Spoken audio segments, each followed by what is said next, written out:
आप सबको आपकी ड्रीम कंपनीज़ में प्लेसमेंट चाहिए, इसलिए आप इस वीडियो पे आए हो। तो इस वीडियो में हम डिस्कस करेंगे कि नेक्स्ट 7 to 8 मंथ्स में हम पूरा अपना प्लेसमेंट का रोड मैप कैसे ब्रेक डाउन करें तो हमें एक अच्छी कंपनी में अपना जॉब सिक्योर कर सकते हैं, राइट। तो हम इस 7 से 8 महीने में डेवलपमेंट, डीएसए, लैंग्वेज सब चीज़ों पे फोकस करेंगे और एक आइडियल कैंडिडेट बनने की कोशिश करेंगे। तो लेट्स डाइव इन। तो कंपनीज जब किसी कैंडिडेट को हायर करने की सोचती है तो उन्हें एक आइडियल कैंडिडेट की तलाश होती है। आइडियल कैंडिडेट मतलब जो उनकी कंपनी के एनवायरनमेंट में सूट हो और जो उस जॉब रोल के लिए सूट हो। तो हम ये समझते हैं कि उनको कैंडिडेट चाहिए कैसा होता है। फर्स्ट थिंग, एक गुड सीजीपीए। एक गुड सीजीपीए रिफ्लेक्ट करता है कि आपने मेहनत कितनी ली है और आपने एग्जाम्स कैसे दिए। तो आपका सीजीपीए मेंटेन करना इज योर फर्स्ट थिंग। ये वीडियो स्पेशली उन लोगों के लिए है जो अभी 3rd ईयर में है और अपनी 4th ईयर में कुछ प्लेसमेंट लेना चाहते हैं, या फिर अभी अपने 2nd ईयर में और 3rd ईयर में कुछ इंटर्नशिप चाहते हैं। तो अभी आप 2nd ईयर या 3rd ईयर में हो तो इस वीडियो को लास्ट तक देखना और ज़रूर एक पेन और पेपर लेके बैठना, क्योंकि जो मैं बोल रही हूँ वो आप एक पेज पे बनाओगे तो आपका रोड मैप बन जाएगा। ऐसे सुनोगे तो बाकी सारे यूट्यूब वीडियोज़ की तरह इसको भी स्वाइप कर दोगे, राइट। और अभी गुड सीजीपीए की बात हो गई। अब नेक्स्ट चीज़ जो आइडियल कैंडिडेट के लिए इम्पॉर्टेंट है वो है रेज्यूमे। आपके रेज्यूमे में कुछ चीज़ें, कुछ टेक्निकल स्किल्स ऐड होने चाहिए, तभी आप एक आइडियल कैंडिडेट बन पाते हो। क्योंकि जब कंपनी आती है कैंपस में तो आप रेज्यूमे के बेस पे ही शॉर्ट लिस्ट होते हो। First thing is resume. तो आपके रेज्यूमे में good tech skills and good projects होने बहुत ज़रूरी है।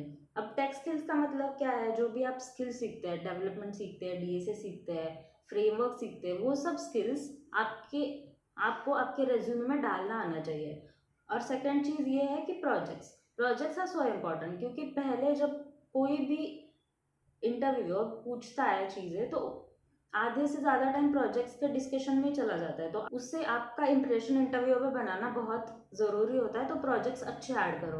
अगर तुम्हें इंटर्नशिप चाहिए तो 2 टेक प्रोजेक्ट्स होना बहुत ज़रूरी है आपके रेज्यूमे में। जो भी स्किल आपने कर रखी है, अब आपने वेब डेवलपमेंट कर रखा हो, ऐप डेवलपमेंट कर रखा हो, उस पर 2 प्रोजेक्ट्स आपके रेज्यूमे में चाहिए। और प्रोजेक्ट्स यूनिक और थोड़े से अच्छे हो, इस पर ध्यान देना।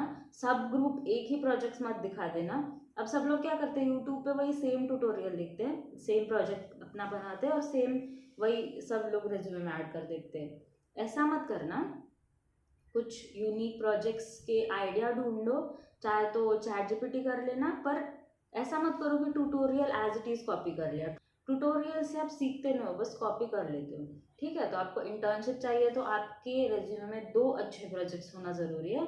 अब प्लेसमेंट की बात करते हैं। अगर प्लेसमेंट चाहिए तो 2 अच्छे टेक के प्रोजेक्ट्स और एक मशीन लर्निंग का प्रोजेक्ट होना इम्पॉर्टेंट है। Machine learning makes you stand out of the crowd, right. अभी मशीन लर्निंग बहुत बूम पे है मार्केट में। तो अगर मशीन लर्निंग का एक प्रोजेक्ट होगा आपके रेज्यूमे में तो that will put you on the edge of the crowd, right. तो आप स्टैंड आउट करोगे। तो मशीन लर्निंग का एक अच्छा प्रोजेक्ट होना इम्पॉर्टेंट है। भले वो प्रोजेक्ट सिंपल हो पर अच्छा बनाना, और आपको उस प्रोजेक्ट्स में से आना चाहिए। लाइक आपको किसी ने पूछा कि इस प्रोजेक्ट का फ्लो बताओ, कोड की सीक्वेंस में अरेंज है, तो आपको वो आना चाहिए बताना, राइट। तो आप उस प्रोजेक्ट को समझो और फिर ऐड करो, ऐसा नहीं कि डायरेक्टली ऐड ही कर दिया। अब थर्ड चीज डिस्कस करते हैं। आपके रेज्यूमे में एक अच्छा सा फैक्टर होना चाहिए जिससे कि आपका रेज्यूमे स्टैंड आउट हो जाए। इसको हम वाव फैक्टर बोल देते हैं। लाइक आपके रेज्यूमे में एक ऐसा फैक्टर होना चाहिए जिससे आपका रेज्यूमे, आपका जो अभी तक का टेक स्टैक है वो स्टैंड आउट हो जाए। जैसे कि आपने कोई हैकेथॉन दी है, आप किसी हैकेथॉन के विनर हो, या फिर आपने कोई क्विज जीता है, ऐसा कुछ फैक्टर होना चाहिए। क्योंकि बाकी क्राउड के पास वो नहीं होगा और आप उससे स्टैंड आउट हो जाओगे। क्राउड से स्टैंड आउट होना इज सो इम्पॉर्टेंट, क्योंकि उन लोग को यूनिक कैंडिडेट चाहिए। तो एक वाव फैक्टर अपने उसमें ऐड करो रेज्यूमे में। जैसे कि आपने जी सॉक में पार्टिसिपेशन लिया था और किसी हैकेथॉन में पार्टिसिपेशन लिया था, आपके सर्टिफिकेट्स क्या क्या है, कौन सा अलग सर्टिफिकेशन आपने कर रखा है, वो सब रेज्यूमे में ऐड करो। मिनिमम 2 वाव फैक्टर होना इज इम्पॉर्टेंट। और एक चीज़, हम रेज्यूमे में एक चीज़ ऐड करते हैं, extra curricular extra curricular activities. Like तो एक्स्ट्रा करिकुलर एक्टिविटीज़ में आपका टेक बेस्ड होना बहुत ज़्यादा इम्पॉर्टेंट है। एक्स्ट्रा करिकुलर एक्टिविटीज़ में बहुत सारे लोग ऐड कर देते हैं डांसिंग, सिंगिंग। उसमें आप थोड़ा टेक बेस्ड होने की कोशिश करो। जैसे कि आपने कुछ tech related extra curricular activities add करी तो उसका भी बहुत ज़्यादा इम्प्रेशन होता है कि आपने किया क्या है अभी तक की आपकी जर्नी में, आपने क्या क्या चीज़ें की है। 4 चीज़ है डीएसए प्रैक्टिस, राइट। तो डीएसए प्रैक्टिस इम्पॉर्टेंट क्यों है? क्योंकि इंटरव्यू में जो अच्छी कंपनीज होती है वो आपको डीएसए के क्वेश्चन सॉल्व करने देती है और उनके एक्सपेक्टेशंस होते हैं कि आपसे मिनिमम लेवल के क्वेश्चंस बन जाए उनके सामने। तो डीएसए की प्रैक्टिस होना बहुत ज़्यादा इम्पोर्टेंट है। डीएसए की प्रैक्टिस के लिए पहले हमें डीएसए के questions, simple to minimum level के क्वेश्चन सॉल्व करने पड़ेंगे, तो बहुत अच्छी प्रैक्टिस हो जाएगी डीएसए की। डीएसए की प्रैक्टिस सिर्फ ऐसे नहीं करनी है कि क्वेश्चन देखा उसको कहीं से कॉपी कर लिया उसका सॉल्यूशन और डाल दिया कि मैंने तो लीड कोर पे 200 क्वेश्चन सॉल्व किए, 250 क्वेश्चन सॉल्व किए। आपके नंबर ऑफ क्वेश्चंस कोई नहीं देखेगा, आपने लीड कोड पे कितने क्वेश्चन सॉल्व किए कोई नहीं पूछेगा। आपको उनके सामने क्वेश्चंस आना बहुत ज़्यादा इम्पॉर्टेंट है, उनके सामने क्वेश्चन सॉल्व होना बहुत ज़्यादा इम्पॉर्टेंट है। इसलिए मैंने डीएसए का रोड मैप भी बनाया है, वो बहुत effective and proven road map है जो मेरे लिए वर्क किया है। तो मैं उसका लिंक यहाँ पे डाल दूंगी, आप देख लेना। डीएसए की प्रैक्टिस वाली चीज़ होगी। अब 5th चीज़ देखते हैं। अब 5th चीज़ है कि computer science fundamentals. Computer science fundamentals में हमारे सब्जेक्ट्स आते हैं लाइक ओपी, सीएनएस, ओएस, ये सारे सब्जेक्ट्स जो कि हमारे थियोरटिकल नॉलेज पे बेस्ड होते हैं। बहुत सारे लोगों को सब्जेक्ट्स भी होते हैं अपने कॉलेज की जर्नी में, तो वहाँ भी आप लोग का कवर हो चुका है। सीएनएस, ओपी, ओएस, ये सारे सब्जेक्ट्स भी होते हैं, तो आपको वो चीज़ों का थियोरटिकल नॉलेज होना इंपॉर्टेंट है क्योंकि थियोरी क्वेश्चंस सिर्फ इन्हीं टॉपिक्स पे पूछे जाएंगे। ओपी, सीएनएस एंड ओएस, इन सब का बहुत यूज़ है आपकी इंटरव्यू की जर्नी में। तो इसका तो इन थियोरटिकल चीज़ों को करने का एक बहुत अच्छा सा रोड मैप है। आप पहले कोई ट्यूटोरियल देखो या आपके कॉलेज के जर्नी में तो आपके हो गए होंगे, उस बुक्स में से कॉपी करो और नोट्स बनाओ। नोट्स थियोरटिकल चीज़ों के बनाना इज सो इम्पॉर्टेंट। मैंने भी जब मैं प्लेसमेंट की प्रिपरेशन कर रही थी तब नोट्स ही बनाए थे, खासकर सीएनएस के, ओएस के। तो आप जब नोट्स बनाओगे तो लास्ट जब मंथ आता है हमारा प्रिपरेशन का, तब आपको लास्ट मिनट रिवीजन के लिए बहुत ज़्यादा इफेक्टिव होगा। शॉर्ट नोट्स बनाओ, ना कि आप पूरा ही चीज़ लिख रहे हो। शॉर्ट नोट्स बनाओ और उसको आप लास्ट मंथ में रिवाइज कर देना, तो वो ज़्यादा इफेक्टिव हो जाएगा।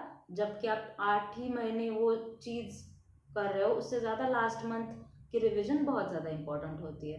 तो ये है हमारा आइडियल कैंडिडेट बनने का रोड मैप। ये सब चीज़ें करेंगे तो हम प्रोबेबली आइडियल कैंडिडेट बन सकते हैं जो कि सारी कंपनीज को चाहिए।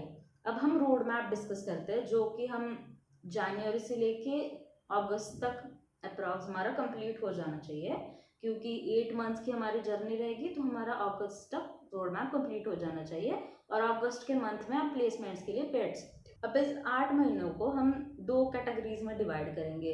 एक कैटेगरी होगी डेवलपमेंट के लिए और एक कैटेगरी होगी डीएसए के लिए, क्योंकि ये 2 चीज़ें बहुत ज़्यादा इंपॉर्टेंट है हमें एनलाइट करने के लिए। तो पहली कैटेगरी हम डिस्कस करते हैं डेवलपमेंट के लिए। जो हमारे प्लेसमेंट के पहले 4 महीने हो गए प्लेसमेंट प्रिपरेशन के, जनवरी, फरवरी, मार्च, अप्रैल, इनमें आप डेवलपमेंट करोगे।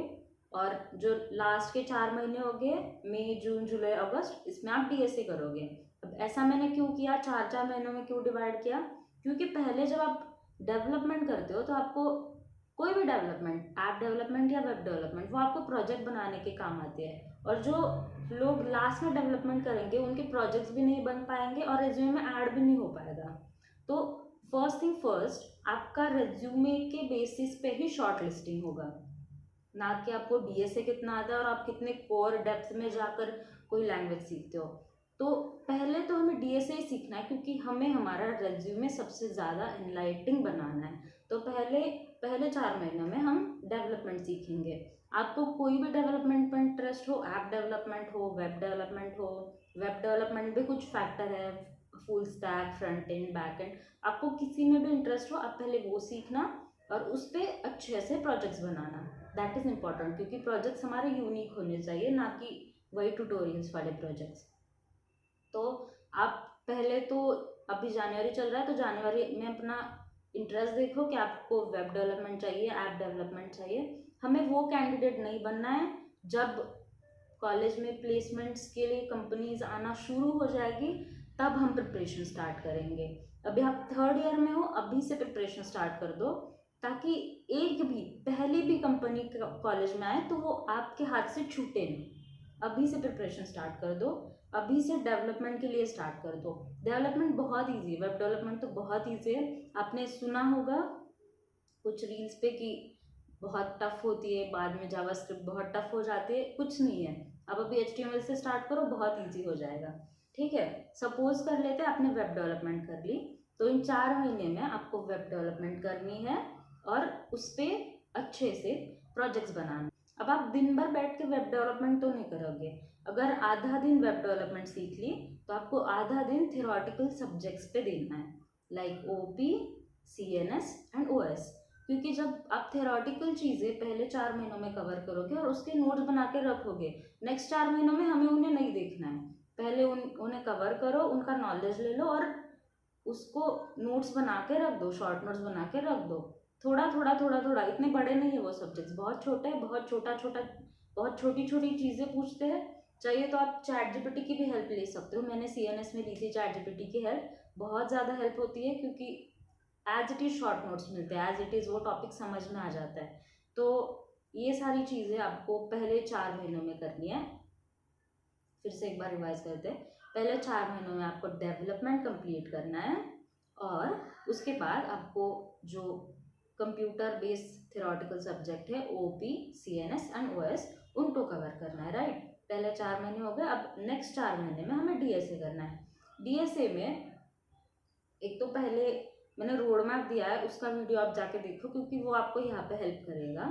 जो 4 महीने का रोड मैप मैंने बनाया है वो एज इट इज़ भी आप फॉलो करोगे ना तो भी आपका DSA बहुत ज़्यादा इम्प्रूव हो जाएगा।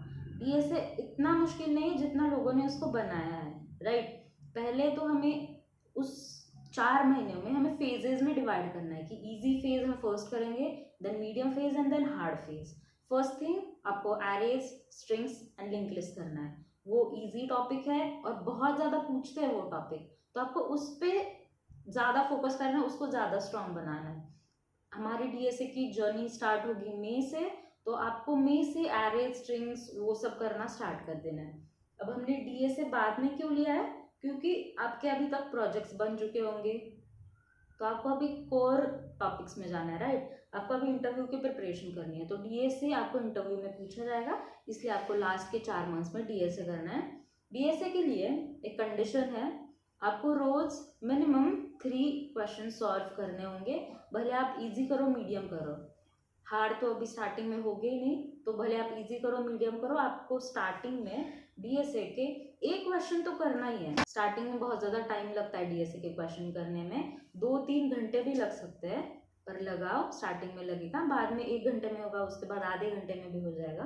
तो स्टार्टिंग में हमें एक क्वेश्चन से स्टार्ट करना है, उसके बाद 3 क्वेश्चन करने हैं और जब लास्ट मंथ आ जाएगा will shift to 5 question a day. 5 question इसलिए क्योंकि उस टाइम हमें प्रैक्टिस ज़्यादा बढ़ानी है, राइट। क्योंकि इम्पॉर्टेंट क्या है, आपका उनके सामने क्वेश्चन सॉल्व करना इम्पॉर्टेंट है, ना कि अभी आप चैट जीपीटी देखोगे और उससे सॉल्व करोगे, वो मैटर नहीं करता है। आप उनके सामने क्या परफॉर्म करते हो वो ज़्यादा मैटर करता है, राइट। आपकी अच्छी कंपनी में प्लेसमेंट होने के लिए आपको एटलीस्ट 250 से 300 क्वेश्चंस की प्रैक्टिस करनी पड़ेगी फ्रॉम माय पर्सपेक्टिव, क्योंकि अच्छा DSA आने के लिए 250 से 300 क्वेश्चन सॉल्व करना इज इम्पॉर्टेंट, राइट। तो अभी हमारा डेव हो गया है, DSA हो गया है। अभी इस रोड मैप को अगर आप फॉलो करोगे तो आप प्लेसमेंट रेडी बन जाओगे अगस्त तक, राइट। अब उन बच्चों की बात करते हैं जो कि प्लेसमेंट के लिए कंपनी आना स्टार्ट हो जाते हैं, फिर उनका स्टार्ट हो जाता है ये सब करना, तो आप तब करोगे ना तो चांसेस है कि बहुत सारी अच्छी कंपनीज आपके हाथ से छूट जाए और आप बहुत लास्ट में प्लेस हो जाओ। इससे अच्छा है आप अभी से स्टार्ट कर दो, तो आपको अच्छी कंपनीज में प्लेस होने का चांस भी मिलेगा, राइट। अब लास्ट क्वेश्चन, कुछ लोग पूछते हैं CGPA इम्पॉर्टेंट है या नहीं कॉलेज डेज में। तो आप अभी फर्स्ट सेकेंड ईयर में होगे तो बहुत सारे लोगों ने बोला होगा कि सीजीपीए इम्पॉर्टेंट नहीं है, सीजीपीए पे ध्यान मत दो, प्लेसमेंट पे ध्यान दो, टेक स्किल पे ध्यान दो, सीजीपीए पे ध्यान मत दो, कुछ नहीं होता है। But CGPA is important, CGPA को इग्नोर मत करो।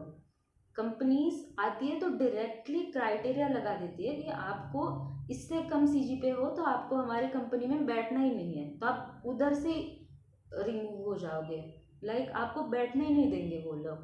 तो आपको अगर कंपनीज में प्लेसमेंट्स के लिए बैठना है तो maintaining a good CGPA is a plus, right.